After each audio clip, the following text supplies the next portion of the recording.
here are some of the common questions I'm asked on social media. The first is, can I pick your brain? And the second is, can you be my mentor? And while the intention of these questions are good, they're not very effective with actually getting a mentor. So over the course of me investing in real estate for 3 years now, I've had 2 main mentors for real estate investing. And I just want to share exactly how I got them to be my mentors. And if you're new to the channel, my name is Justin Yurong, and I'm in the Future Flipper coaching program where I'm building my house flipping business.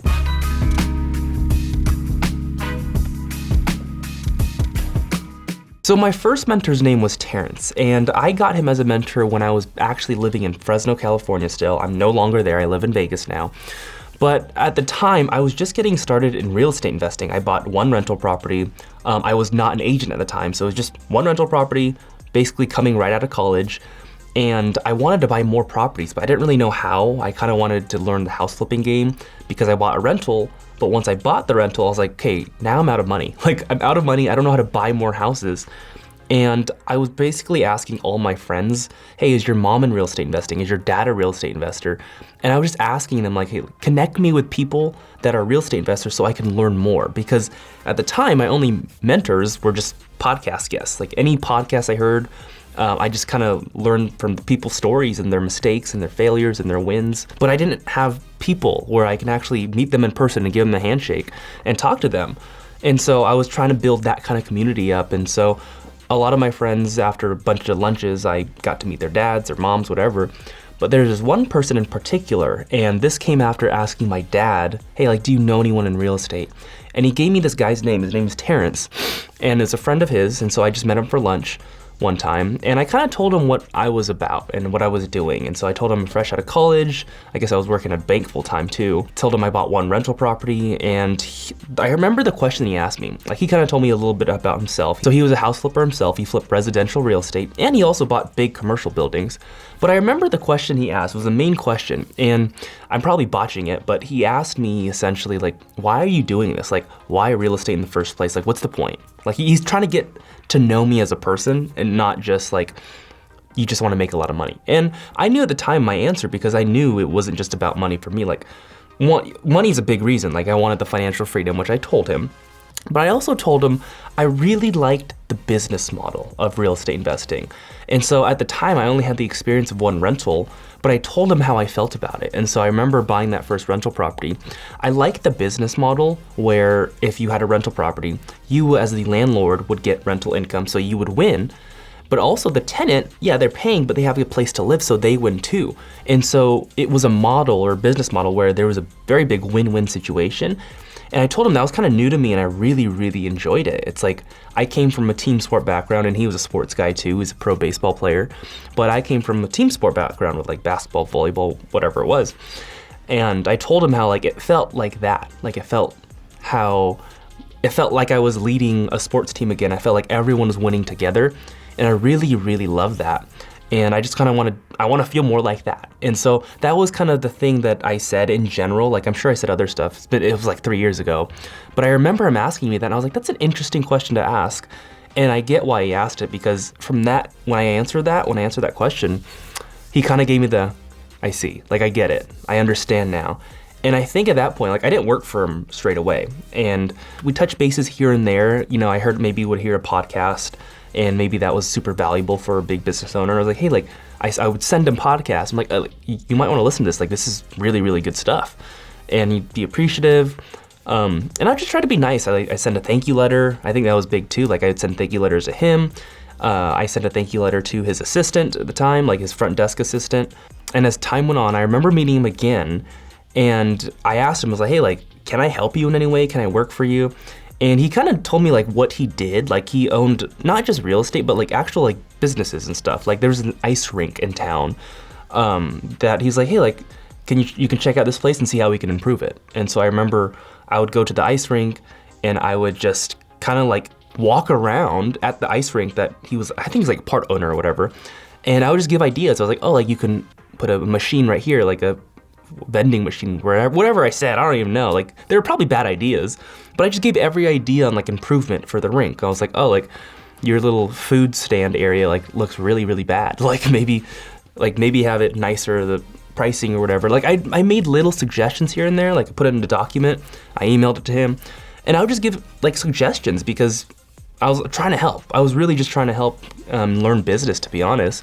And so I remember sending that to him, and he's like, oh, this is good stuff. And then I remember checking out some of his websites for some of his companies. Like there's this real estate company, like the flipping one, and I looked at the website, and I don't even remember what I said exactly. I just remember pointing out like certain things. I was like, yeah, like these are really bad things on a website. Like there's so much ways to improve it. And I'm not a coder or anything, but I just like gave him my suggestions for everything. Like I was just trying to help. And he took it, he was like, oh, this is awesome, thank you. Like I'm gonna send it to my guy.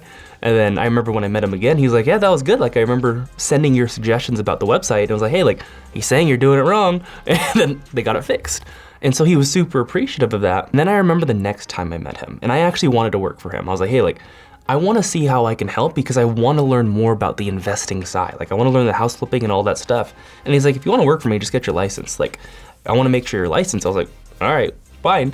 And I got my license right away. Like pretty soon after, like I went to take tests, take the courses, whatever, study for the test, pass the test, got my license. And then, you know what's funny? Like I actually got my license. I did not go straight back to him. I got my license for real estate. I went to a brokerage, I signed up for their brokerage, and I started helping people buy and sell homes. So I started utilizing the license because I was like, okay, like now that I have my license, I might as well try to learn about real estate because I thought learning the realtor side would help me learn the investing when it really didn't.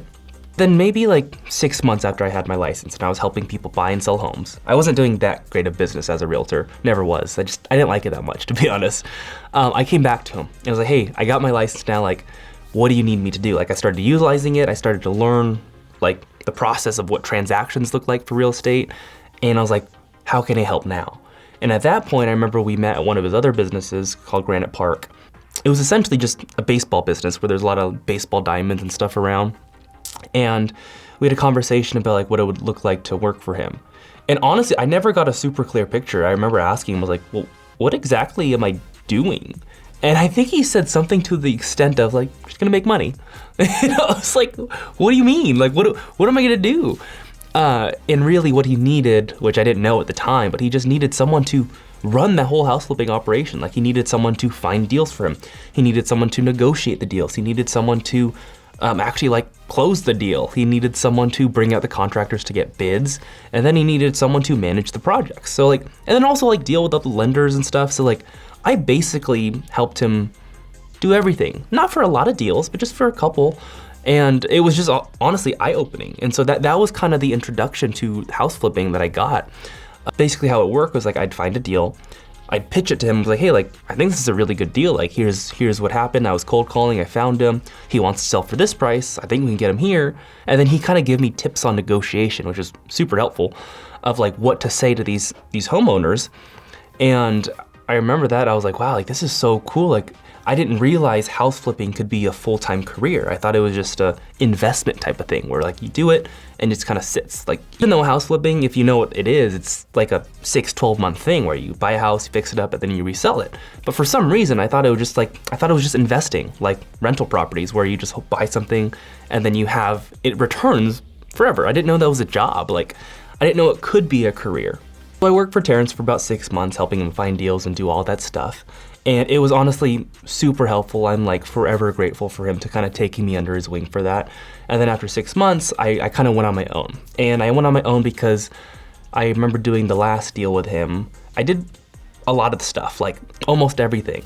And while I knew I did not understand everything, I knew I understood enough to try it on my own. It was a lot harder than I thought when I left him, but I'm super grateful I did. And it was kind of hard to say bye because, you know, he helped me so much and I learned a lot from him. But Terrence, if you're watching this, man, I appreciate you so much. That was my first mentor, and what I want you to take from that is that I didn't get him as a mentor by asking him, can you mentor me? Or I didn't say like, can I pick your brain? Maybe at the beginning I did, I don't know. But I got him as a mentor because I showed him that I was working really hard already. I was already investing in myself. I already bought a property at 21. I remember trying to help him so much. So he knew that I was trying to just help. And I was like, oh, what can I do for you? Like, and I was showing him things that I could do. He's like, he literally just told me like, oh, go to my businesses and see what can be approved. Like that was it. And I was like, okay, like I can do it. And I went to his businesses and I saw what I can improve. Looked at his website, saw what I can improve. And so I was just trying to help. Like help without asking for anything in return because I didn't want anything at the time. Like I just wanted to help and I wanted to learn. And he knew that. And so So honestly, if you're looking for a mentor, just think about that story of mine. The fact that I just did a lot of free stuff for him without asking for anything in return. And over time, just because he's a good human, like he felt like he could reciprocate and he knew that I was a hustler. And so he was like, hey, like maybe we can work together. And so that's how I found him as a mentor, but it wasn't because I blatantly asked, can you be my mentor? Like I've never asked that question. Then my second real estate investing mentor I found while I was here in Vegas. His name's Ryan Pineda. You probably heard of him because he's on social media as much as I am. And I'm not gonna go super in depth with the story about how I got to know him and how he became a mentor of mine. I'll explain that in another video, but what I want you to understand is that if you want a mentor, just bring the value first and good things might come. Just bring the value, don't ask for anything in return, and try to really help. And when you're deciding on someone, like try to pick someone who you can trust. They don't have to be doing millions and billions of dollars a year, but just realize that if they're doing any amount of deals, you can learn from them. So drop your ego, try to help, work really hard, show someone that you're a hustler, show someone that you care as a person, that you're a good person, and just try to help. And you're probably gonna get a mentor. At least that's just what I found from my personal experience. Also, if you want help to grow your real estate business, go to futureflipper.com for a free consultation. Peace.